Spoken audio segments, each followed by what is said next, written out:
देख रहे हैं मनी मंत्र और अब आधे घंटे हम आपके सवालों के जवाब देने वाले हैं। तो झटपट अगर आप हमें लाइव देख रहे हैं सोशल मीडिया पे तो अपने सवाल कमेंट बॉक्स में डालिए, व्हाट्सएप भी कर सकते हैं, नंबर आपकी स्क्रीन पे फ्लैश हो रहा है। लेकिन चलिए हमारे साथ अब जुड़ रहे हैं investonline.in के फाउंडर अभिनव अंग्रीश। अभिनव, स्वागत है आपका मनी मंत्रा पर। और अब आप और मैं मिलकर शुरू करते हैं सवाल जवाब का सिलसिला, जहां पर हमारे पहले दर्शक हमारे साथ जुड़े हैं फोन लाइन पर। अमीन अली, कैसे हैं अमीन? जी बिल्कुल मैम, नमस्कार। नमस्कार, कहाँ से बोल रहे हैं? मैम मैं अमेठी से बोल रहा हूँ। अमेठी से बोल रहे हैं, बताइए। आपने अपनी बच्ची की पढ़ाई और रिटायरमेंट के लिए कुछ फंड्स जोड़े हुए हैं ना? जी मैम। आपको निवेश की शुरुआत करनी है ना अभी, कि आप कर चुके हैं? आप शेयर बाजार में भी निवेश कर रहे हैं, लगभग 2.5 लाख का आपका निवेश है। 2.5 लाख का प्रॉफिट है कि 2.5 लाख का निवेश है? नहीं मैम, 2.5 लाख का निवेश है लगभग। उस पर मुझे लगभग 1.5-2 लाख रुपए का प्रॉफिट है। बहुत बढ़िया। 3 SIPs आपने कहाँ कहाँ शुरू की है? SBI स्मॉल कैप में, एक्सिस ब्लू चिप में और पराग पारिक में? जी मैम, 2-2 हज़ार की इसमें चल रही है। फंड्स तो आपके उम्दा हैं, कैसे चुने? मैम ये आप लोगों के शो जो आते हैं उन्हीं सबको देख देख के ही चुना है। अच्छा, तो शो देख देख के सिर्फ फंड्स चुने हैं या थोड़ा हम जो ज्ञान चर्चा करते रहते हैं उसके बारे में भी सुना, मंथन किया और फंड का चुनाव किया वैसे? जी जी मैम, यही सब चीजें देख के ही हमने मतलब उसको चुनाव किया है। बहुत बढ़िया। मुझे बताइए कि कितने सालों के बाद आपको बच्चे की पढ़ाई का कॉर्पस चाहिए? मैम बच्चा अभी 2 साल का है, तो अभी तो कम से कम मेरे पास 10 साल का समय है मिनिमम। ठीक है, दूसरे बच्चे की प्लानिंग में चल रही है आपने लिखा? जी मैम, दूसरे बच्चे मतलब लगभग 1 से 1.5 साल बाद मतलब प्लानिंग है। तो उनका भी तो आगे लक्ष्य होगा ना पढ़ाई लिखाई का? जी जी। चलिए ठीक है। अभी आप निवेश और बढ़ाएंगे क्या अपना? जी मैं भी मतलब लगभग 6-7 हज़ार रुपए मतलब फिलहाल शुरू कर सकता हूँ। आगे फिर धीरे धीरे इसको 5-10% के हिसाब से हर मंथली या ईयरली बढ़ा लूंगा। चलिए, योजनाबद्ध तरीके से आपको आगे लेके जाते हैं आपके इन्वेस्टमेंट की राह पर। अभिनव, आप गाइड कीजिए। सबसे पहले बच्चे की पढ़ाई, उस लक्ष्य को हम लेते हैं। रिटायरमेंट के लिए हम इनको अलग रणनीति सुझाएंगे, लेकिन बच्चे की पढ़ाई के लिए जो फिलहाल इन्होंने 3 फंड्स चुने हुए हैं, आप क्या कहेंगे अभिनव? कविता, जैसे आपने कहा, उनको काफी अच्छा चुनाव का फंड्स किया है इन्होंने। तीनों फंड्स अपनी कैटेगरी में बेहतरीन फंड्स हैं। पर इसका ये मतलब नहीं है कि अगर पास्ट परफॉर्मेंस अच्छा है तो कंटिन्यूसली आगे भी सिमिलर परफॉर्मेंस ही रहेगा। हेंस पोर्टफोलियो रिव्यू पीरियोडिकली करना बहुत ज़्यादा इंपॉर्टेंट है। बट फिलहाल इसमें निवेश करते रहें और इसी में कंटिन्यूसली इन्वेस्टमेंट करें।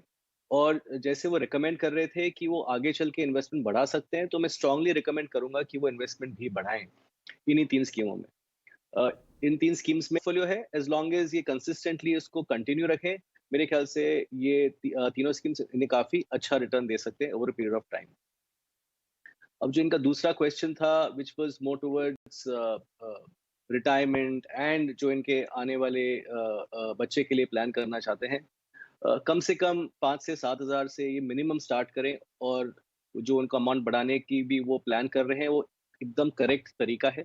अगर वो 5,000 रुपये महीने भी बढ़ाएं, जो मैं इनको 2 स्कीम रिकमेंड करूंगा, तो लगभग अगर मैं 3 पीरियड्स लूँ, 15 साल, 20 साल और 25 साल के हिसाब से, तो 15 साल में ये महीने का इन्वेस्टमेंट जो 5,000 रुपये कर रहे हैं, इसकी वैल्यू लगभग 25 लाख रुपए, 50 लाख रुपए और 94 लाख रुपीज टुवर्ड्स 25 ईयर्स के आसपास इनकी वैल्यू हो सकती है।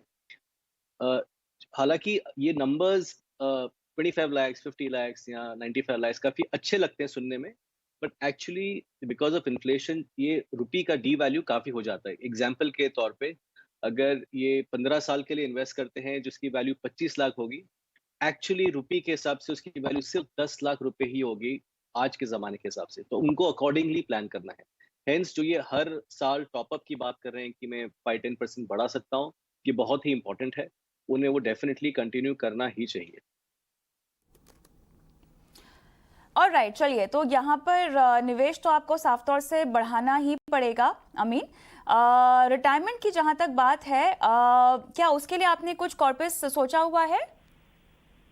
मैम लगभग मिनिमम 1 करोड़ CR तो चाहिए ही होगा उसके लिए फिलहाल। जैसे मेरा NPS में भी चल रहा है, क्योंकि मैं गवर्नमेंट एम्प्लॉय हूँ। हाँ। तो उसमें भी मेरा कंट्रीब्यूशन लगभग 6-7 हज़ार है, और जो गवर्नमेंट का 14% मतलब लगभग 14 हज़ार रुपये मेरा मतलब फिलहाल NPS में जा रहा है मंथली। ठीक है। नहीं तो रिटायरमेंट के फिलहाल लिए भी मेरे ख्याल से आप एनपीएस के अलावा भी निवेश शुरू करें। और जी क्या मैम बिल्कुल। अभिनव हम इनको ऐसी रणनीति सुझा सकते हैं जहां पर ये कॉर्पस तो जो है जो निवेश कर रहे हैं वो बच्चों की पढ़ाई के लिए इस्तेमाल कर ले, रिटायरमेंट के लिए आगे कुछ और सालों में ये निवेश की शुरुआत कर सकते हैं, या अभी फिलहाल कम राशि से शुरू कर ले लेकिन अलग फंड हम इनको सुझाएं? कविता, 2 स्कीम्स मैंने शॉर्टलिस्ट करी है बिकॉज़ जो उनके पास करंटली 3 स्कीम्स हैं, वो काफ़ी अच्छी स्कीम्स हैं। हम्म। ज़्यादा स्कीम्स ऐड करने का मतलब ये नहीं होता है कि डाइवर्सिफिकेशन करेंगे तो बेटर रिटर्न्स आएँगे। इनफैक्ट ओवर डाइवर्सिफिकेशन से आपके रिटर्न्स आगे चल के खराब ही होते हैं, बेटर नहीं होते हैं। मैंने 2 स्कीम्स इनको सजेस्ट करी हैं। एक एसबीआई मैग्नम का चिल्ड्रंस बेनिफिट प्लान है, और जो एक सॉल्यूशन ओरिएंटेड फंड है, और दूसरा कोटक इमर्जिंग इक्विटी फंड है, जो एक मिड कैप फंड है। अब कहने के लिए चिल्ड्रंस बेनिफिट प्लान एक इंश्योरेंस प्लान जैसा लगता है, वो हालांकि है नहीं, वो एक्चुअली एक इक्विटी फंड ही है। बट बिकॉज वो उसका नाम इस तरीके से बनाया गया चिल्ड्रंस बेनिफिट प्लान, तो थोड़ी एक डिसिप्लिन सी बिल्ट इन हो जाती है इन्वेस्टर्स मन में, इसलिए। और फंड का परफॉर्मेंस भी काफी अच्छा रहा है। छोटा फंड है, बट मेरे हिसाब से आगे चल के काफी अच्छा कर सकता है। ये वही फंड है जो एसबीआई स्मॉल कैप के fund manager mister R Srinivasan manage करते हैं। तो काफी होप है उनके जो पास परफॉर्मेंस भी रहे हैं कि ये फंड काफी अच्छा परफॉर्म करेगा। सिमिलरली कोटक इमर्जिंग इक्विटी ने कंसिस्टेंटली पिछले 10 सालों में 21% प्लस से ज्यादा का रिटर्न दिया है। बहुत अच्छी तरह ये पोर्टफोलियो मैनेज हुआ है वॉलेटाइल टाइम्स में भी। इसलिए यही 2 फंड ऐड करें फिलहाल, 50-50% अपना कॉर्पस डिवाइड करें, और आगे चल के भी जब ये इन्वेस्टमेंट बढ़ाएं तो इन्हीं स्कीम्स में स्प्लिट करें, ना कि हमेशा एक नई स्कीम ऐड करें पोर्टफोलियो। ऑलराइट, चलिए आगे बढ़ते हैं और अगले दर्शक भी हमारे साथ फोन लाइन पर हैं, रवनीत भाटिया। भाटिया सर नमस्कार, कैसे हैं आप? नमस्कार मैम। रवनीत जी, हाँ बताइए, आपको मेरी आवाज आ रही है ना? हेलो। रवनीत जी आवाज आ रही है? Yes ma'am. नमस्कार मैम, कविता मैम। नमस्कार, कैसे हैं आप? बढ़िया मैम। मेरे को एक इंक्वायरी करनी थी जी। एक्चुअली मेरे पेरेंट्स की एज 65 इयर्स अबव है, तो मैं अपने पेरेंट्स के लिए कुछ पेंशन प्लान्स लेना चाहता था, मंथली इनकम्स के लिए। मंथली इनकम्स चाहता था मैं उनके लिए। मेरे पास अभी 5 लाख रुपीस में इन्वेस्ट करना चाहता था उनके लिए। ओके। तो कुछ आप मेरे को म्यूचुअल फंड्स वगैरह में या तो 5 लाख आपके पास अभी है, तो कुछ और भी Yes, निवेश yes. करेंगे? अभी मैम रिसेंटली 5 लाख में। ठीक है। मुझे बताइए कि 5 लाख निवेश करने के बाद आपको मंथली इनकम कितनी चाहिए होगी? Ma'am around 5 to 6,000 per month में। 5 से 6 हजार हर महीना आपको चाहिए होगा। हाँ जी मैम। तो ये 5 लाख के अलावा भी आगे चलकर कुछ और निवेश करेंगे या एसआईपी के जरिए करेंगे, अगर लमसम नहीं तो? मैम अभी तो मेरा प्लान ये 5 लाख है, बट आगे मैं फ्यूचर्स में जैसे मेरा रहेगा हिसाब किताब, फिर मैं उस हिसाब से चलूंगा मैम। ऑलराइट। अभिनव, अक्सर हम देखते हैं कि रिटायरीज को हम कहते हैं कि आप इक्विटी की ओर अपना ज़्यादा रुझान ना रखें, एक बैलेंस्ड अप्रोच अपनाएं। अगर आपके पास ऑलरेडी एक पोर्टफोलियो है तो उसमें आप इजाफा कर कर और निवेश कर सकते हैं, वरना अगर आपने कभी भी इक्विटी में पैसे नहीं डाले हैं और अभी आपकी ज़िंदगी की जमा पूंजी आपके पास पड़ी हुई है, तो आपको धीरे धीरे करके उसको ऐसे प्रोडक्ट में डालना चाहिए जहाँ पर आपको आपकी जो नियमित रेगुलर आय है कम से कम वो आपको मिलती रहे। अब रवनीत अपने पेरेंट्स के लिए निवेश करना चाहते हैं, 5 लाख इनके पास फिलहाल निवेश करने की राशि है। क्या इन्हें भी सेम अप्रोच अपनानी चाहिए या ये कुछ थोड़ा सा रिस्क ज्यादा लेकर अपने पेरेंट्स की रेगुलर इनकम की प्लानिंग कर सकते हैं इक्विटी के जरिए? कविता, मैं ये रिकमेंड नहीं करूंगा इन्हें कि वो प्योर डेट स्कीम में जाएं, बिकॉज करंटली जो इनका रिक्वायरमेंट है मंथली पे आउट का और जो डेट फंड्स के करंट यील्ड्स एक्सपेक्टेड हैं, मुझे नहीं लगता है कि वो उनका टारगेट मीट हो सकता है। मेरी सजेशन है, अगर ये लॉन्ग टर्म इन्वेस्ट कर रहे हैं तो थोड़ा सा रिस्क पोर्टफोलियो में ले सकते हैं। तो मैं रिकमेंड करूंगा कि एक डेट हाइब्रिड फंड की तरफ फोकस करें, जिसमें से 20 से 25% का एक्सपोजर एक्विटीज में होता है, बट कम से कम 75 से 80% का एक्सपोजर आपका डेट में ही होता है। तो कम से कम वो डेट का पोर्टफोलियो एक कंसिस्टेंट रिटर्न देता रहेगा, और जो बैलेंस अमाउंट है आपको एक रिटर्न्स के ऊपर एक एक्स्ट्रा किकर दे सकता है कि अगर आपका डेट का पोर्शन 6-7% कर रहा है, तो जो एक्स्ट्रा 25% इक्विटी में से है, उसमें से अगर आपको सालाना 8 से 10% का भी ग्रॉस रिटर्न आए, तो आपका एक एवरेज पोर्टफोलियो रिटर्न 7 to 9% के बीच में आ सकता है। जो मैं 2 डेट फंड्स रिकमेंड कर रहा हूँ उनको, वो एसबीआई डेट हाइब्रिड फंड है और कोटक डेट हाइब्रिड फंड है।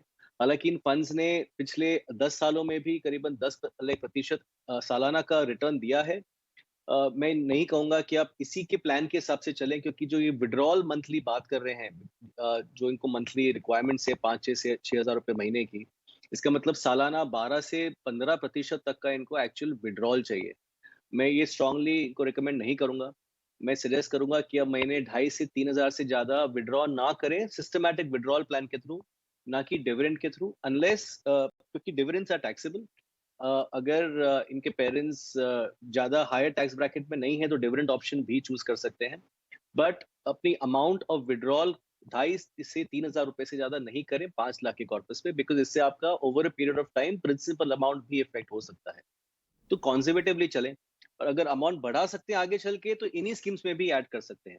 तो रिस्क ज्यादा लेने का मैं रिकमेंड नहीं करूंगा। अगर आप प्योर रिटर्न्स के बेसिस पे देख रहे हैं तो वो आप ना देखें, बिकॉज इक्विटीज ने जो 1 साल 1.5 साल में रिटर्न्स दी है, नेचुरली वो कंसिस्टेंट तो नहीं रह सकते और रिस्क भी रहता है, इसलिए वो डेट ओरिएंटेड हाइब्रिड स्कीम्स ही चूज करें।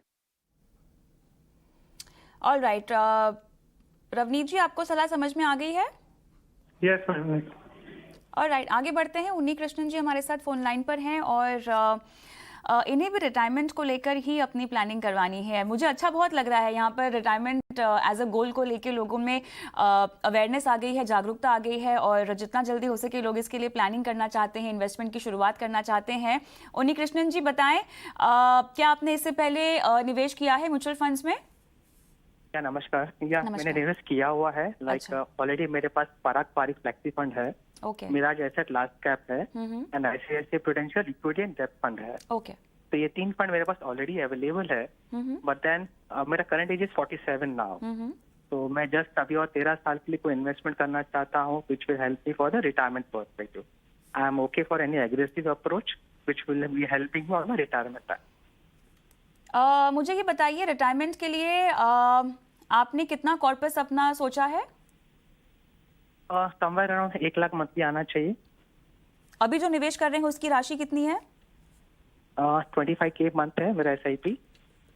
और अभी ये जो आप निवेश कर रहे हैं उसको भी हम रिटायरमेंट के लिए मान सकते हैं ना?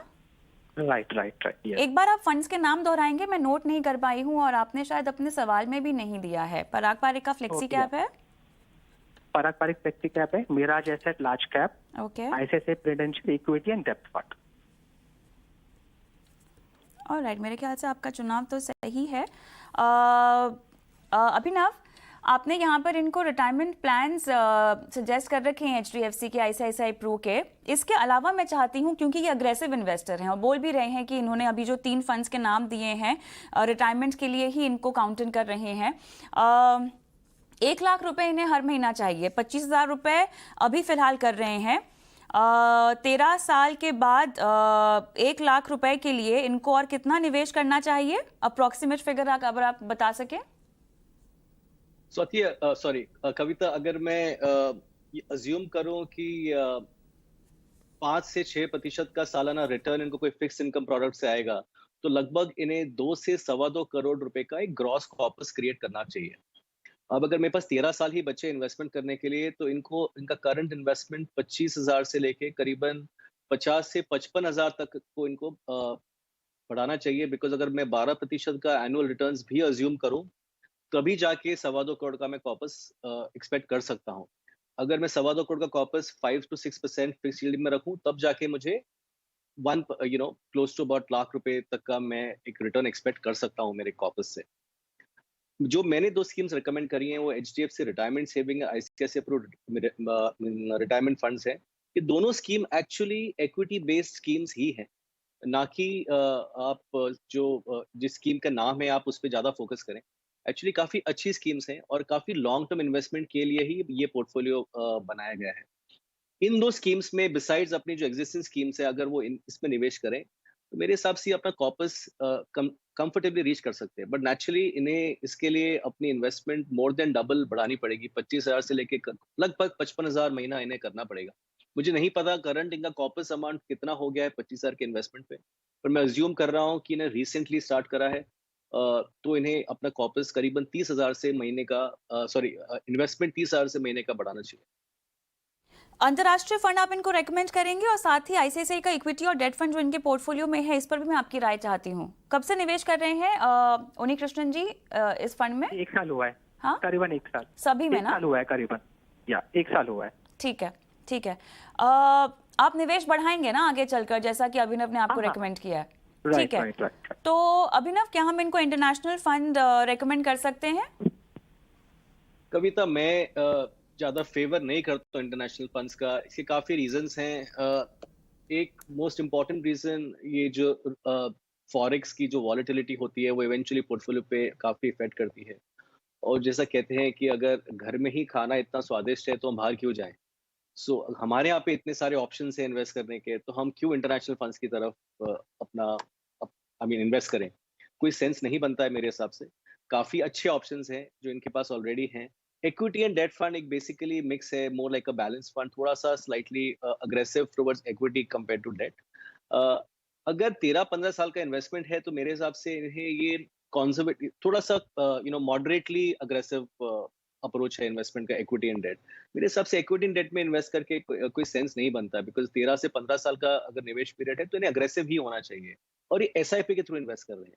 जब आप एसआईपी के थ्रू इन्वेस्ट कर ही रहे हैं तो नेचुरली आप महीने में मल्टीपल डेट्स, अलग अलग डेट्स पे आप इन्वेस्ट कर रहे हैं और आप मार्केट एवरेजिंग कर रहे हैं, तो बाजार की चढ़ाव गिरावट से आपको कुछ फर्क नहीं पड़ेगा over a period of 12 to 15 years. तो आप माइट एज वेल थोड़ी अग्रेसिव स्कीम में आ जाएं। आप कोई मिड कैप स्कीम्स चूज कर लें। अगर आपने एसबीआई में इन्वेस्ट किया तो आप एसबीआई स्मॉल कैप ले सकते हैं, axis mid cap fund use कर सकते हैं। और थोड़ी अग्रेसिव स्कीम्स में इन्वेस्ट करें, ना कि कॉन्जर्वेटिव या मॉडरेटली अग्रेसिव स्कीम्स में। ऑलराइट, चलिए उन्नी कृष्णन जी, आपको हमने सलाह तो समझा दी है, लेकिन जो मोटी बात यह है कि आपको अपना निवेश साफ तौर से बढ़ाना होगा, और आगे अपने पोर्टफोलियो को आप चाहें तो डाइवर्सिफाई भी कर सकते हैं। लेकिन विमल, हमारे अगले दर्शक हमारे साथ फोन लाइन पर हैं। विमल, हेलो, आपको मेरी आवाज आ रही है? हाँ जी आ रही है आवाज। चलिए, आपने अपने निवेश की शुरुआत करनी है। 20,000 रुपए आप हर महीना अभी फिलहाल डाल सकते हैं, है ना? हाँ जी। इससे पहले आपने कहीं पर फिक्स डिपॉजिट या कहीं और निवेश किया है? नहीं, कहीं मैंने निवेश नहीं किया, पर पीएफ अकाउंट है मेरा, जिसमें मैं हर साल 1 लाख रुपए डालता हूँ। बाकी मैंने कहीं और निवेश नहीं किया अभी तक। कोई इंश्योरेंस पॉलिसी खरीदी है? इंश्योरेंस पॉलिसी मेरी कंपनी ने करा रखी है, मैंने पर्सनली कोई नहीं खरीदी। तो कंपनी ने इंश्योरेंस पॉलिसी करा रखी है। वो तो आपका मेडिक्लेम या आपका हेल्थ प्लान होगा। उसके अलावा आपने किसी इंश्योरेंस प्रोडक्ट में इन्वेस्टमेंट नहीं किया है ना? नहीं नहीं नहीं। 20,000 रुपीज आप हर महीना निवेश कर कौन सा उद्देश्य है जो पूरा करना चाहते हैं, अपना आर्थिक लक्ष्य? हम आर्थिक लक्ष्य यही है कि 10 साल तक मेरा काफी पैसा हो जाए, ताकि कल को बच्चे वगैरह उनकी पढ़ाई के लिए और अपने लिए थोड़ा पैसा हो फर्दर इन्वेस्टमेंट। काफी पैसा आपके लिए कितना काफी होगा? Around 2 CR, 2 crore. 2 CR, हाँ, 10 to 15 ईयर्स में, 10 से 15 साल में ना? निवेश तो देखिए आपको साफ तौर से बढ़ाना होगा। हाँ जी, वो तो बढ़ेगा, विद एवरी ईयर बढ़ेगा वो। अभी जो स्टार्टिंग है। बिल्कुल। म्यूचुअल फंड्स को समझते हैं, पढ़ते हैं आप इसके बारे में? हाँ, थोड़ा बहुत पढ़ा है मैंने इसके बारे में। Small cap, mid cap, large cap और फ्लेक्सी, थोड़ा बहुत है मुझे उसके बारे में पता। इतना नॉलेज नहीं, अभी स्टार्ट किया जस्ट मैंने, तो थोड़ा बहुत पढ़ना स्टार्ट किया मैंने इसके बारे में। SIP समझते हैं ना, क्या है? हाँ, SIP हर महीने आप इन्वेस्ट करते हो। ऑलराइट, चलिए, बहुत कुछ है जिसके बारे में आपको समझना है, लेकिन उसकी शुरुआत आप अभी से ही कर सकते हैं, आज से ही कर सकते हैं। मनी मंत्रा पे आपने सवाल भेजा है। अभिनव, आप कौन सा फंड इनको रेकमेंड करेंगे? कविता, आपने काफी वाइवा जैसे सवाल पूछ के मेरे लिए काफी आसान कर दिया रेकमेंड करना। देखिए, काफी चीजें हैं इसमें। एक मैंने समझा इनके जवाबों से कि इनके बच्चे हैं जिसके लिए प्लान करना चाहते हैं, रिटायरमेंट के लिए प्लान करना चाहते हैं, इंश्योरेंस कवर सिर्फ कंपनी का है। आपने बहुत अच्छा सवाल पूछा। ये बहुत इंपॉर्टेंट है इन्वेस्टर्स को समझना कि जो आपकी कंपनी जहां जॉब कर रहे हैं, कल आप वो कंपनी में रहें नहीं रहें, कुछ भरोसा नहीं है नेचुरली। और जितनी इंश्योरेंस कंपनी आपको प्रोवाइड करती है, इन मोस्ट केसेस हमने देखा है वो जनरली सफिशिएंट नहीं रहती है। तो आपको अपना एक खुद का पर्सनल इंश्योरेंस कवर रहना ही चाहिए, specifically life insurance only by way of term plan. एक जो टिपिकल थंब रूल है जो हम जनरली रिकमेंड करते हैं कि जो आपकी इनकम है उससे 20 टाइम्स आपको कवर होना चाहिए, वो बहुत ज्यादा इंपॉर्टेंट है। तो ये और इतना कॉस्ट नहीं भी आता है क्योंकि इनकी एज है अभी 30 साल की ही उम्र है। इस उम्र में ये अगर इंश्योरेंस लेंगे इनका cost 0.25% of the actual cover, उससे ज्यादा नहीं आएगा। तो इनको डेफिनेटली वो कंसिडर करना चाहिए। उसमें भी अब ये मंथली और क्वार्टरली ऑप्शन चूज कर सकते हैं, तो एक भारी रकम का भी इन्वेस्टमेंट करना जरूरी नहीं है ऑन एन एनुअल बेसिस। जो इनका दूसरा सवाल था कि इन्हें 10 से 15 साल में 2 करोड़ का कॉर्पस चाहिए, जो करंटली वो इन्वेस्ट कर रहे हैं 20,000 रुपए। अनफॉर्चुनेटली विमल जी, इससे 10 साल में कॉर्पस सिर्फ करीबन 45 या 47 लाख के आसपास ही हो सकता है अगर मैं 12% का एनुअल रिटर्न अज्यूम करूं, जो एक एवरेज अच्छा रिटर्न माना जाता है इक्विटी में इन्वेस्टमेंट्स करने के लिए। अगर आपको 2 करोड़ का कॉर्पस चाहिए तो ये 20,000 रुपए आपको कम से कम 20 साल के लिए इन्वेस्ट करने पड़ेंगे, तब जाके कंफर्टेबली 2 करोड़ के आसपास कॉर्पस बन सकता है। वरना आप एनुअली अगर अपने एसआईपी स्टॉप अप करें बाय 10% से 15% के बीच में, जितनी आपकी आपका कंफर्ट हो, नेचुरली आपका पोर्टफोलियो 15 साल में काफी कंफर्टेबली 2 करोड़ तक पहुंच सकता है। न्यू इन्वेस्टर्स को कविता हम जनरली रिकमेंड करते हैं कि आप लार्ज कैप में करें या ईटीएफ में करें, क्योंकि रिस्क ज्यादा रहता है। हालांकि ये मेरा व्यू नहीं है। अगर इनका पीरियड इतना लंबा है इन्वेस्टमेंट का, तो मैं रिकमेंड करूंगा आप हर कैटेगरी में इन्वेस्टमेंट करें, चाहे वो लार्ज कैप है, मिड कैप है, स्मॉल कैप है या फ्लेक्सी कैप है, क्योंकि एसआईपी बेस्ड इन्वेस्टमेंट्स है। और अगर 15 साल डिसिप्लिनरी इन्वेस्टमेंट करने का इनका प्लान है, तो माइट एज वेल आप हर कैटेगरी में इन्वेस्टमेंट करें, क्योंकि आपको रिटर्न्स, उमदा रिटर्न्स लार्ज कैप के बियॉन्ड ही स्कीम्स में ज्यादा आते हैं। हेंस मैं लार्ज कैप के लिए इन्होंने Canara Robeco blue chip equity fund recommend कर रहा हूँ, मिड कैप के लिए Kotak emerging equity fund recommend कर रहा हूँ, स्मॉल कैप के लिए एसबीआई स्मॉल कैप, और एक फ्लेक्सी कैप में पराग पारिक फ्लेक्सी कैप फंड मैंने जो अग्रेसिव सा प्लान है वो मैंने रिकमेंड किया है। ये इंश्योर करें कि ये चारों स्कीम्स अलग अलग डेट्स पे हर महीने इन्वेस्ट करें। फॉर एग्जांपल 1st को एक स्कीम करी, दूसरी 7th को, 14th को और 21st को, जिससे आपका स्प्रेड इक्वली पूरे मार्केट की तरफ एवरेजिंग की तरफ जाए, ना कि आप सब पहली तारीख को या 10 तारीख को ही इन्वेस्ट करें। तो इससे एक फर्दर एवरेजिंग का आपको ऑप्शन मिलता है, जो एसआईपी का फोकस है। उस तरह से इन्वेस्ट करें और जितना लंबा निवेश कर सकते हैं उतना करें। और डेफिनेटली लाइफ इंश्योरेंस ना भूलें और हेल्थ इंश्योरेंस भी फैमिली का लेके रखें, बिकॉज अभी जिस एज में से ये हैं उसमें बहुत सस्ता और बहुत ही अच्छी स्कीम के ऑप्शन उन्हें मिल सकते हैं। राइट, मेरे पास समय लगभग खत्म हो चुका है, लेकिन उम्मीद करते हैं विमल आपको बात समझ में आ गई है। शुरुआत कीजिए अपने इन्वेस्टमेंट की और आगे चलकर आपको निवेश भी बढ़ाना है, ये वादा आपने मनी मंत्रा पे किया है, भूलना मत। प्रशांत कुमार हमारे दर्शक फोन लाइन पर हैं और इनको ELSS फंड चाहिए। मेरे ख्याल से आपको कौन टैक्स प्लान में निवेश करना है Prashant ji? Yes ma'am. Alright, Abhinav, समय मेरे पास लगभग खत्म हो चुका है, लेकिन क्या सलाह देंगे? अच्छा प्लान है। अगर मैं टेक्निकल टर्म्स में सजेस्ट करूं, इसमें थोड़ा हायर स्टैंडर्ड डिविएशन होता है, मेरे पास समय नहीं समझाने के लिए, बट इसका शार्प रेशियो अच्छा है। तो टेक्निकल टर्म्स हैं, बट मेरे हिसाब से आंख बंद करके इस स्कीम में इन्वेस्ट कर सकते हैं। चलिए आगे बढ़ते हैं। भंवर सिंह हमारे दर्शक फोन लाइन पर हैं। भंवर जी, आपका निवेश हमारे पास है, 10 साल के लिहाज से आपके फंड्स कैसे हैं, यही आपका सवाल है ना? हाँ जी मैम। चलिए बताते हैं आपको। अभिनव, क्या सलाह होगी? कविता, तीन प्लान से हमने पहले भी डिस्कस किए हैं। प्लान्स बहुत अच्छे हैं। Parag Parikh flexi cap, Axis mid cap and Canara Robeco small cap, तीनों स्कीम्स ने अपनी कैटेगरी में टॉप क्वार्टाइल में रहे हैं। ऑफ कोर्स आपको पीरियोडिकली रिव्यू करते रहना चाहिए पोर्टफोलियो, बट फिलहाल के लिए तीनों स्कीम्स रिकमेंडेड हैं और इसमें निवेश कंटिन्यू रखें। बिल्कुल, और उतार चढ़ाव आए बाजार में डरना नहीं, खासतौर से स्मॉल कैप फंड में। और हर 6 महीने में भंवर जी अपने पोर्टफोलियो को, अपने फंड की परफॉर्मेंस को रिव्यू जरूर करते रहिएगा।